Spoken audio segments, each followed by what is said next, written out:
പ്രിയ സുഹൃത്തെ, താങ്കളൊരു Gulf NRI ആണെങ്കിൽ പലപ്പോഴും എനിക്ക് താങ്കളോട് ഒരു അസൂയ തോന്നാറുണ്ട്. ഇപ്പോൾ സപ്പോസ് താങ്കളും ഞാനും മ്യൂച്വൽ ഫണ്ടിൽ നിക്ഷേപിച്ചു എന്ന് വിചാരിച്ചു. ഇപ്പം ഞാൻ റെസിഡൻറ്റ് ഇൻഡിവിജ്വൽ ആണ്, താങ്കൾ NRI ആണ്, അതിൽ തന്നെ ഗൾഫ് NRI ആണ്. അപ്പോൾ അങ്ങനെയാണെങ്കിൽ താങ്കൾക്ക് ഞങ്ങൾക്ക് കിട്ടുന്ന ലാഭത്തേക്കാൾ ഏകദേശം ഒരു 12.5% കൂടി കൂടുതൽ ലാഭം നേടാനുള്ള ഓപ്ഷൻസ് അവൈലബിൾ ആണ്. എന്നാൽ ഈ ഒരു ഓപ്ഷനെ കുറിച്ച് ഒരു മിക്ക ഗൾഫ് മലയാളികൾക്കും അറിയില്ല. അതുകൊണ്ട് തന്നെ ഈ വീഡിയോ പൂർണ്ണമായിട്ട് കണ്ടതിന് ശേഷം ഉപകാരപ്രദമാണെങ്കിൽ താങ്കൾ എല്ലാ സോഷ്യൽ മീഡിയയിലൂടെ ഈ വീഡിയോ താങ്കൾ ഷെയർ ചെയ്യണം. Once again welcome back to the തൊമ്പിച്ച tips powered by Dias invest. My name is Prince Diaz.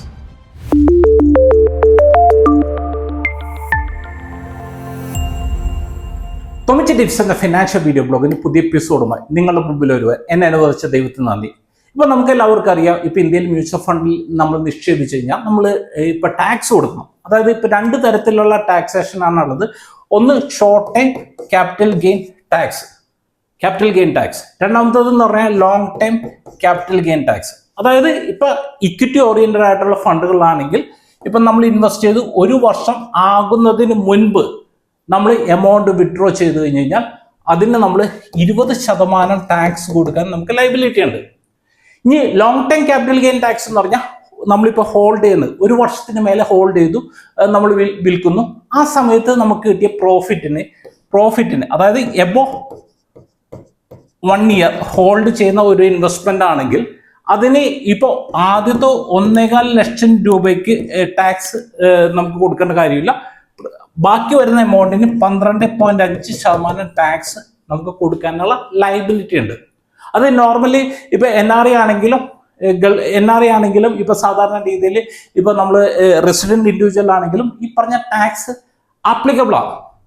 പക്ഷേ ഇപ്പം ഞാൻ ഇവിടെ പ്രത്യേകിച്ച് എടുത്തു പറയുന്ന ഒരു കാര്യം എന്താണെന്ന് വെച്ച് കഴിഞ്ഞാൽ ഗൾഫ് NRIസിനെ കുറിച്ചാണ്.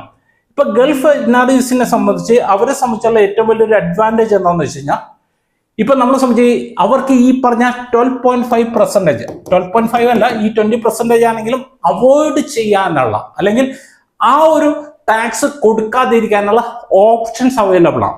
അപ്പൊ നിലവിൽ ഇപ്പൊ നമ്മളെ സംബന്ധിച്ച് ഈ രണ്ട് ഓപ്ഷൻസ് ആണ് നമുക്ക് ഈ പറഞ്ഞ സംഭവത്തിൽ അവൈലബിൾ ആയിട്ടുള്ളത്. ഒന്നാമത്തെ ഓപ്ഷൻ എന്ന് പറഞ്ഞു കഴിഞ്ഞാൽ ഇപ്പൊ ഇന്ത്യ ഗൾഫിലുള്ള ഒരു മിക്ക കൺട്രികളായിട്ടും, അതായത് ഇപ്പൊ 6 കൺട്രീസ് ആണ് ഉള്ളത്. അതിൽ ബഹ്റിൻ ഒഴിച്ചിട്ടുള്ള ബാക്കിയുള്ള 5 കൺട്രീസ് ആയിട്ടും double taxation avoidance agreement sign ചെയ്തിട്ടുണ്ട്. അപ്പൊ ഇത് ഓപ്ഷൻ 1 ആണ്, ഡബിൾ ടാക്സേഷൻ അവോയ്ഡൻസ് എഗ്രിമെന്റ്. അപ്പൊ നമ്മൾ സംബന്ധിച്ച് ഇപ്പൊ താങ്കളിപ്പോ ഒരു മ്യൂച്വൽ ഫണ്ടിൽ എമൗണ്ട് ഇൻവെസ്റ്റ് ചെയ്തു. താങ്കൾ എമൗണ്ട് വിഡ്രോ ചെയ്യുന്ന സമയത്ത് നോർമൽ സിറ്റുവേഷനിൽ താങ്കളുടെ TDS അതായത് 12% TDS പിടിച്ചതിന് ശേഷമായിരിക്കും താങ്കൾക്ക് എമൗണ്ട് വരുന്നത്. പക്ഷേ ഈ ഡബിൾ ടാക്സേഷൻ അവോയ്ഡൻസ് എഗ്രിമെന്റ് പ്രകാരം താങ്കൾ TRC അതായത് ടാക്സ് റെസിഡൻസി സർട്ടിഫിക്കറ്റ് പ്രൊഡ്യൂസ് ചെയ്യാൻ വേണ്ടി അതിപ്പോൾ നിങ്ങൾ അവിടെ ആപ്ലിക്കേഷൻ കൊടുത്തു കഴിഞ്ഞ് കഴിഞ്ഞാൽ അവിടുന്ന് ഗവൺമെന്റ് അതോറിറ്റീസ് നമുക്ക് ടാക്സ് റെസിഡൻസി സർട്ടിഫിക്കറ്റ് തരും. ടാക്സ് റെസിഡൻസി സർട്ടിഫിക്കറ്റ് എന്ന് പറഞ്ഞു കഴിഞ്ഞാൽ 183 ദിവസത്തിൽ കൂടുതൽ.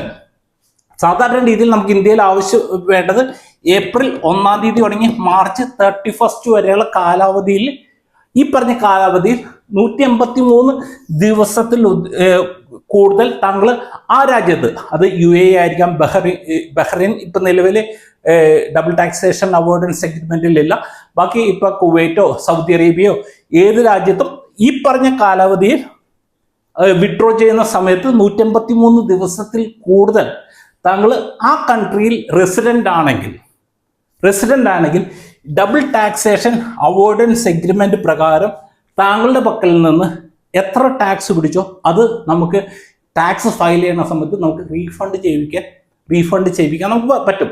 ഇപ്പോൾ ഉദാഹരണത്തിന് ഇപ്പോൾ താങ്കളിപ്പോൾ ഒരു 10 ലക്ഷം രൂപ ഇൻവെസ്റ്റ് ചെയ്തു. ഇപ്പോൾ ഒരു 5 വർഷം കഴിഞ്ഞപ്പോൾ ഇത് 20 ലക്ഷം രൂപയായി എന്ന് വിചാരിച്ചു. അപ്പോൾ ആ സമയത്ത് താങ്കൾ ഈ എമൗണ്ട് വിഡ്രോ ചെയ്യുന്നു. അപ്പോൾ ഇവിടെ 10 ലക്ഷം രൂപ താങ്കൾക്ക് പ്രോഫിറ്റ് ഉണ്ട്. 10 ലക്ഷം രൂപയുടെ 12.5% എന്ന് പറഞ്ഞു കഴിഞ്ഞാൽ 1,25,000 രൂപ താങ്കൾ ടാക്സ് കൊടുക്കണം. അതായത് താങ്കളിൽ നിന്ന് TDS പിടിച്ചിട്ടുണ്ടാവും. അപ്പോൾ ഈ ഡബിൾ ടാക്സേഷൻ അവോയ്ഡൻസ് എഗ്രിമെന്റ് പ്രകാരം ഈ പറഞ്ഞ TRC താങ്കൾ സബ്മിറ്റ് ചെയ്ത് കഴിഞ്ഞാൽ ഈ ഒരു എമൗണ്ട് താങ്കൾക്ക് റീഫണ്ട് മേടിക്കാൻ പറ്റും. പക്ഷെ റെസിഡന്റ് ഇൻഡിവിജ്വൽ ആയിട്ടുള്ള എന്നെ സംബന്ധിച്ച് എനിക്കിത് റീഫണ്ട് മേടിക്കാൻ പറ്റില്ല. അതാണ് ഞാൻ തുടക്കത്തിൽ പറഞ്ഞത് നിങ്ങളോട് എനിക്ക് ഒരു അസൂയുണ്ടെന്ന്. ഇവിടെ ഞാൻ 10 ലക്ഷത്തിന്റെ ലാഭമാണ് പറഞ്ഞത്.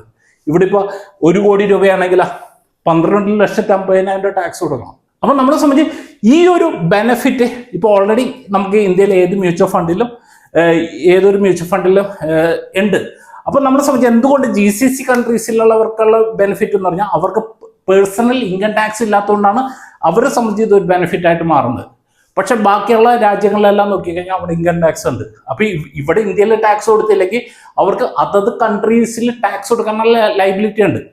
അപ്പൊ ഈ ഗൾഫ് കൺട്രീസിൽ അവിടെ പേഴ്സണൽ ഇൻകം ടാക്സ് ഇല്ലാത്തതുകൊണ്ടാണ് ഈ ഗൾഫ് കൺട്രീസിലുള്ള NREസിനെ സംബന്ധിച്ച് ഇങ്ങനത്തെ ഒരു ബെനിഫിറ്റ് വരാനുള്ള പ്രധാനപ്പെട്ട കാരണം. ഇനി ഇത് ഓപ്ഷൻ 1 ആണ്. ഇനി ഓപ്ഷൻ 2 എന്താണെന്ന് വെച്ച് കഴിഞ്ഞാൽ, ഓപ്ഷൻ 2 എന്ന് പറഞ്ഞു കഴിഞ്ഞാൽ നമ്മളെ സംബന്ധിച്ച് ഗിഫ്റ്റ് സിറ്റി ഫണ്ട് ഉണ്ട്. അതായത് ഇന്ത്യയിലെ ഏറ്റവും ആദ്യത്തെ IFCA, അതായത് ഇന്റർനാഷണൽ ഫിനാൻഷ്യൽ സർവീസ് സെന്റർ ആണ് ഈ ഗിഫ്റ്റ് സിറ്റി. അപ്പോൾ നമ്മളെ സംബന്ധിച്ച് നമുക്ക് ഈ ഇന്ത്യൻ മ്യൂച്വൽ ഫണ്ടിൽ നമുക്ക് ഗിഫ്റ്റ് സിറ്റി ത്രൂ നമുക്ക് ഇൻവെസ്റ്റ് ചെയ്യാം. അപ്പോൾ ഇതിന്റെ ഏറ്റവും വലിയൊരു അഡ്വാൻറ്റേജ് എന്ന് പറഞ്ഞു കഴിഞ്ഞാൽ ഇപ്പൊ ഇന്ത്യയിൽ ബാങ്ക് അക്കൗണ്ട് വേണമെന്ന് നിർബന്ധമില്ല. നിങ്ങളിപ്പോൾ ഫോറിൻ അക്കൗണ്ട് ഉണ്ടെങ്കിൽ അവിടെ ഇപ്പൊ ADCBയിലോ അല്ലെന്നുണ്ടെങ്കിൽ വേറെ ഏതെങ്കിലും ബാങ്കിൽ ഇപ്പൊ താങ്കൾ ബാങ്ക് അക്കൗണ്ട് ഉണ്ടെങ്കിൽ അവിടുന്ന് ഫോറിൻ അക്കൗണ്ടിൽ നിന്ന് തന്നെ താങ്കൾക്ക് നിക്ഷേപിക്കാൻ സാധിക്കും. USDയിൽ ഇൻവെസ്റ്റ് ചെയ്യാം, USDയിൽ തിരിച്ചു കിട്ടും. പിന്നെ അതോടൊപ്പം തന്നെ ഇപ്പൊ അതായത് താങ്കളിപ്പോ ദുബായിൽ നിന്ന് ഇൻവെസ്റ്റ് ചെയ്ത് കഴിഞ്ഞാൽ ദുബായിലത്തെ അക്കൗണ്ടിലേക്ക് തന്നെ USD ആയിട്ട് താങ്കൾക്ക് തിരിച്ചു കൊടുക്കും. ഇന്ത്യയിൽ ടാക്സ് കൊടുക്കാനുള്ള ലയബിലിറ്റി ഇല്ല. അങ്ങനത്തെ കുറെ അഡ്വാൻറ്റേജ് ഉണ്ട്.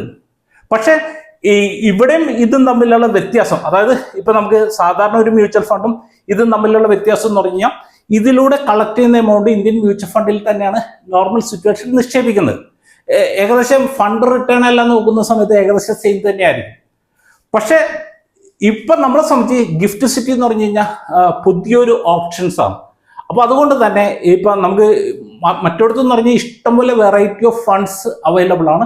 പക്ഷെ ഇവിടെ നമുക്ക് ഫണ്ട് വെറൈറ്റി നമുക്ക് ഇപ്പൊ നിലവിൽ കുറവാണ്. ഇപ്പൊ ടാറ്റയുടെ ഫണ്ടുകളെല്ലാം ലോഞ്ച് ചെയ്തിട്ടുണ്ട്. അവിടെ അല്ലെന്നുണ്ടെങ്കിൽ ഇതിന് മുമ്പ് ലോഞ്ച് ചെയ്ത പല ഫണ്ടുകളിൽ നിന്ന് പറഞ്ഞാൽ നമുക്ക് എൻട്രി ചെയ്യണമെന്നുണ്ടെങ്കിൽ $150,000, അതായത് ഏകദേശം 1.25 കോടി രൂപയെങ്കിലും ഇൻവെസ്റ്റ്മെന്റ് ആവശ്യമുണ്ട്. പക്ഷെ ഇപ്പൊ നമുക്ക് ഇപ്പൊ ടാറ്റയുടെ ഇപ്പൊ ലോഞ്ച് ചെയ്തിരിക്കുന്ന ഫണ്ടിൽ മിനിമം 500 തുടങ്ങി നമുക്ക് ഇൻവെസ്റ്റ് ചെയ്യാനുള്ള ഓപ്ഷൻസ് അവൈലബിൾ ആണ്. അപ്പൊ ഈ 2 ഓപ്ഷൻ, അതായത് ഇപ്പൊ ഞാനിവിടെ 2 കാര്യങ്ങളാണ് ഇവിടെ ഞാൻ പ്രധാനമായിട്ട് പറഞ്ഞത്. ഒന്ന്, ഡബിൾ ടാക്സേഷൻ അവോയ്ഡൻസ് എഗ്രിമെന്റ്. ഇതിപ്പോ നോർമൽ സിറ്റുവേഷനിൽ എല്ലാ NREസിനും ഉപയോഗിക്കാവുന്ന ഒരു കാര്യമാണ്. പക്ഷെ ഇവിടെ ഒരു പ്രശ്നം എന്ന് പറഞ്ഞു കഴിഞ്ഞാൽ TRC, ടാക്സ് റെസിഡൻസി സർട്ടിഫിക്കറ്റ് എടുക്കണം. അതിപ്പോൾ UAE പോലെയുള്ള രാജ്യങ്ങളിലാണെങ്കിൽ ഏകദേശം 2000 ദിർഹത്തോളം ചെലവുണ്ട്.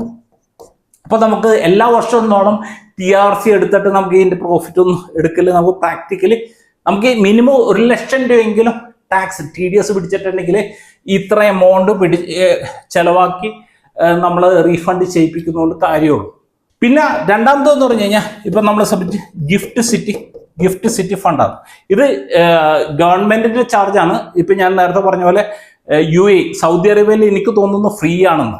അപ്പൊ നമ്മളെ സംബന്ധിച്ച് ഈ TRC നമുക്ക് എടുക്കാൻ പറ്റിക്കഴിഞ്ഞാൽ നമുക്ക് ഈ TDS നമുക്ക് പുറത്തെടുക്കാൻ പറ്റും. ഇതാണ് ഇതിന്റെ പോരായ്മ. ഇനി രണ്ടാമതെന്ന് പറഞ്ഞു കഴിഞ്ഞാൽ ഗിഫ്റ്റ് സിറ്റിയിൽ ഇപ്പൊ നമ്മളെ സംബന്ധിച്ച് TRCയുടെ ഒന്നും ആവശ്യമില്ല. നമുക്കൊന്നും അങ്ങനത്തെ സംഭവങ്ങളൊന്നും ആവശ്യമില്ല. ഇപ്പൊ നമ്മളെ സംബന്ധിച്ച് നമുക്ക് ഫോറിൻ അക്കൗണ്ടിൽ നിന്ന് ഇൻവെസ്റ്റ് ചെയ്യാം, ഫോറിൻ അക്കൗണ്ടിലേക്ക് തിരിച്ചിട്ടും USDയിൽ ഇൻവെസ്റ്റ് ചെയ്യാം, USDയിൽ തിരിച്ചിട്ടും അങ്ങനെയുള്ള കുറെ അഡ്വാൻറ്റേജസ് ഇപ്പൊ നമ്മളെ സംബന്ധിച്ച് ഗിഫ്റ്റ് സിറ്റിയിലുണ്ട്. ഇനി വരും കാലങ്ങളിൽ ഇപ്പൊ ഗൾഫ് NREസിനെ സംബന്ധിച്ച് അവർക്ക് ഏറ്റവും കൂടുതൽ അട്രാക്ട് ആകാൻ പോകുന്ന ഒരു സംഭവം ഗിഫ്റ്റ് സിറ്റിയാണ്. അപ്പൊ നമ്മൾ ഓൾറെഡി ഗിഫ്റ്റ് സിറ്റിയിലെ ഫണ്ടുകളെല്ലാം നമ്മളിപ്പോൾ കൊടുക്കുന്നുണ്ട്. പക്ഷെ നമുക്ക് ഓപ്ഷൻസ് ഇപ്പൊ പറഞ്ഞ പോലെ പുതിയ ഫണ്ടുകൾ ലോഞ്ച് ചെയ്തുകൊണ്ടിരിക്കുന്നുള്ളൂ. ഇപ്പൊ നിലവിൽ ഒരു HNI കാറ്റഗറിയിലായിട്ടുള്ള ഒരു വ്യക്തികൾക്കാണെങ്കിൽ ഇപ്പൊ നിലവിൽ അത്യാവശ്യം നല്ല ഓപ്ഷൻസ് ഇപ്പൊ ഒരു 5-8 കമ്പനികൾ ഓൾറെഡി ലോഞ്ച് ചെയ്ത ഫണ്ടുകളുണ്ട്. കാരണം അവിടെ മിനിമം നമുക്ക് $150,000 നമ്മളെ സംബന്ധിച്ച് ഇൻവെസ്റ്റ് ചെയ്യാൻ നമുക്ക് വേണം. ഇനി അല്ലാത്തവരെ സംബന്ധിച്ച് ഇപ്പൊ ടാറ്റ ഇപ്പൊ ലോഞ്ച് ചെയ്തിരിക്കുന്നത് $500 ഇൻവെസ്റ്റ് ചെയ്യാവുന്ന ഫണ്ട് ലോഞ്ച് ചെയ്തിട്ടുണ്ട്. ഇനി പല AMCകളും ഈ പറഞ്ഞ ചെറിയ എമൗണ്ടിൽ ഇൻവെസ്റ്റ് ചെയ്യാവുന്ന രീതിയിലുള്ള ഓപ്ഷൻസ് വരും. പിന്നെ ഇവിടെ ഇപ്പൊ നിലവിൽ SIP ഓപ്ഷൻസ് ഇപ്പൊ നിലവിൽ നമുക്ക് അവൈലബിൾ അല്ല. ഇവിടെ നമുക്ക് SIP വഴി ഇൻവെസ്റ്റ് ചെയ്യാം. അങ്ങനെയുള്ള രണ്ടിനും കുറെ ഗുണങ്ങളുണ്ട്, ദോഷങ്ങളുണ്ട്. അപ്പൊ താങ്കളെ സംബന്ധിച്ച് ഇതിൽ ഏത് ഓപ്ഷനാണോ കൂടുതൽ നല്ലത്? ഇപ്പൊ ഒരു ലോങ് ടേം വ്യൂവിൽ നിക്ഷേപിക്കുന്ന ഒരു വ്യക്തിയെ സംബന്ധിച്ച് ഈ ഒരു ഓപ്ഷൻ ആണെങ്കിൽ, കാരണം എമൗണ്ട് വിഡ്രോ ചെയ്യുന്നത് ഒരുമിച്ചാണെങ്കിൽ ആ സമയത്ത് ആ ഒരു വ്യക്തി ടാക്സ് റെസിഡൻസി സർട്ടിഫിക്കറ്റ് പ്രൊഡ്യൂസ് ചെയ്ത് ഈ പറഞ്ഞ കണ്ടീഷൻ 183 ഡേയ്സിൽ കൂടുതൽ ആ ഒരു രാജ്യത്തുണ്ടെന്ന് പ്രൂവ് ചെയ്യാൻ പറ്റിക്കഴിഞ്ഞ് കഴിഞ്ഞാൽ അദ്ദേഹത്തിനെ സംബന്ധിച്ച് അദ്ദേഹത്തിന് ഈ പറഞ്ഞ ടാക്സ് എല്ലാം റീഫണ്ട് ചെയ്യിപ്പിക്കാൻ സാധിക്കും. അപ്പോൾ ഇത് വളരെ പ്രധാനപ്പെട്ട ഒരു കാര്യമാണ്. അപ്പോൾ താങ്കൾ എല്ലാ സുഹൃത്തുക്കളും ഷെയർ ചെയ്യുക. അപ്പോൾ ഇതുമായിട്ട് ബന്ധപ്പെടുത്തി താങ്കളുടെ മനസ്സിൽ കുറേ സംശയങ്ങളുണ്ടാവും. അപ്പോൾ അത് താങ്കൾക്ക് ഞങ്ങളെ സപ്പോർട്ട് ഡെസ്കായിട്ട് കോൺടാക്റ്റ് ചെയ്യാവുന്നതാണ്. ഇപ്പം നിക്ഷേപ സംബന്ധമായ, അതായത് ഇപ്പം താങ്കൾക്ക് ഞങ്ങൾ പേഴ്സണലൈസ് സർവീസ് വേണമെങ്കിൽ ഞങ്ങളെ സപ്പോർട്ട് ഡെസ്കായിട്ട് കോൺടാക്റ്റ് ചെയ്യുക. അടുത്ത ആഴ്ച നമുക്ക് സാമ്പത്തിക മേഖലയിലെ പുത്തൻ വിശേഷങ്ങളുമായി നമുക്ക് തൊമ്മിച്ച ടിപ്സ് നമുക്ക് വീണ്ടും കാണാം. Okay, wish you all the best.